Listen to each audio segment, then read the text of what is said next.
Member of the New York State Assembly as a Democrat. He is now the president of Americans Against Anti-Semitism. The website is americansaa.org. Please welcome back to the program, Dov Hikind. Dov, do you think that when Biden met with the family, he was aware of Jacob Sr.'s Facebook posts praising Farrakhan, his anti-Semitic posts? Do you think he was aware of them? I don't have any doubt about it, Larry, that his people informed him that he was new, that he knew exactly who he was meeting with.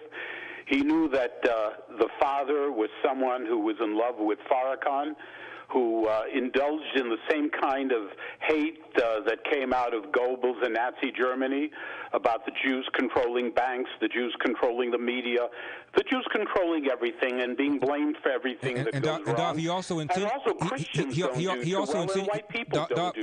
insinuated that the Jews that were slaughtered at the synagogue in Pittsburgh were given a warning ahead of time. You know, Larry, this is all very sick stuff we're talking about. And the fact that it doesn't get more play or hardly any play in the liberal media all over the country is one of the most remarkable and shameful things. You know, this is not about the son who got shot 7 times. That's being investigated. That'll be dealt with.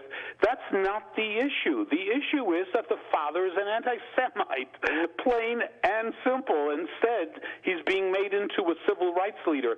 Larry, if this family is an incredible family, what about the families all over America whose stores, their businesses were destroyed and are trying to rebuild? Can Harris go to those people and tell America that they are the incredible families in this country? Incredible? They are incredible. I mean, if you get shot by the police, whatever the reason is, you suddenly become incredible. You get stars. Hey, maybe we reward these people a Nobel Prize next, for God's sake.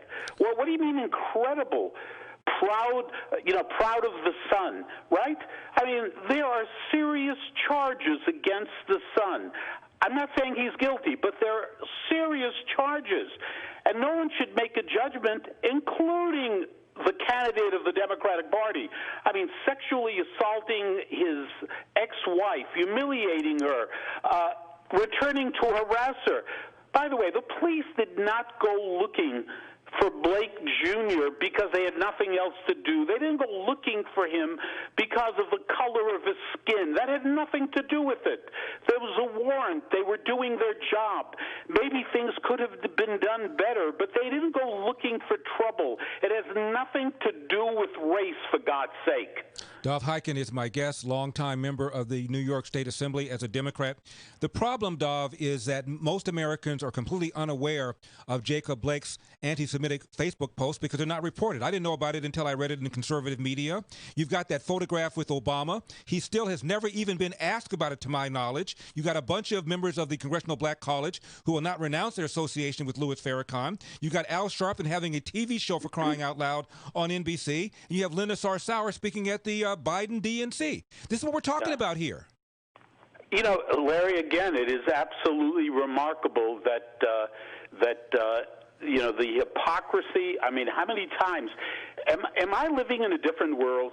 Are you and I living in a different world? Are we not seeing the same thing? Did Al Sharpton not say if the Jews want to get it on, have them pin their yarmulkes on and come over to my house during the middle of the 1991 Crown House riots? Did that not happen? Has he never apologized for that? Has he never apologized for falsely accusing a white man of raping Tawana Brawley? In Crown Heights that resulted in the murder of Yankel Rosenbaum, right, that resulted in Jewish blood being spilled. It's called a pogrom, attacks upon the police. Al Sharpton led the charge. Go check it out. Now, you know, if someone did something 25 years ago and they apologized, they said they made a mistake, you and I and everyone else can say, okay, apology accepted, let's move on.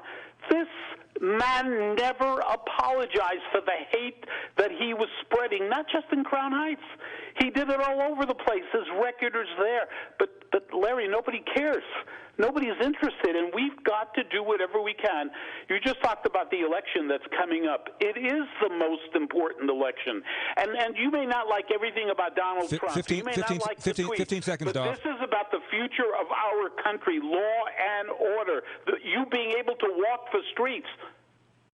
Dov Hikind, Americans Against Anti-Semitism, website americansaa.org. Dov, as always, thank you very much for taking the time. Thank you for having me, Larry. You got it.